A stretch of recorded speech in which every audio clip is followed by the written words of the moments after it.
tunay na kwentong kababalaghan sa mundo?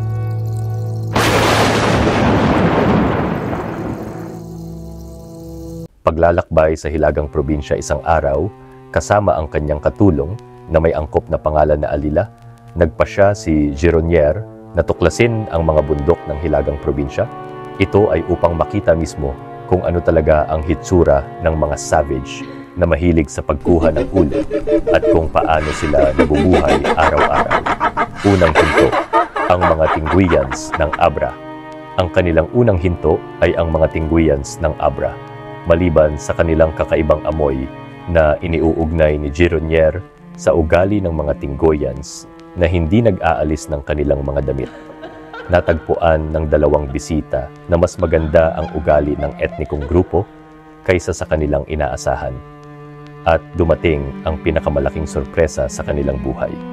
Ilang araw matapos ang kanilang pagdating, inanyayahan sina Gironier at Alila na makilahok sa isang brain feast, isang tradisyonal na pagdiriwang na ginaganap tuwing nananalo ang grupo laban sa isang karibal na tribo, ang brain feast.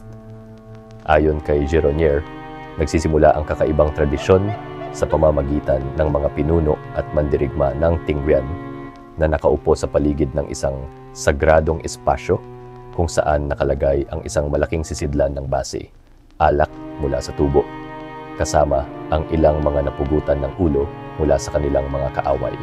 Pagkatapos magbigay ng maikling talumpati tungkol sa tagumpay, bawat mandirigma ay kukuha ng isang napugutan ng ulo para sa kanyang sarili, babasagin ito gamit ang panghatak at kukunin ang utak. Para bang hindi pa sapat ang karumihan, ang mga batang babae mula sa Tinguian ay papaluin ang mga utak hanggang maging pino ito upang maihalo sa alak mula sa tubo. Kapag handa na ang halo, bawat kalahok ay makakatikim nito at ipapasa ito para masiyahan ang buong tribo. Sa takot na patayin sila ng mga Tinguians, wala nang ibang pagpipilian si Gironier kundi sumali sa tinawag niyang infernal beverage. Pagsusuri at kasaysayan bagaman, may ilang scholar na itinatatwa ang brain feast bilang posibleng likhang isip, nagpapahiwatig ang kasaysayan ng kabaligtaran. Inilarawan ni American explorer Dean Worcester ang katulad na ritual sa mga kalinga, habang si William Alexander Pickering sa kanyang aklat na Pioneering in Formosa, 1978, ay nagkomento na ang mga Formosan savage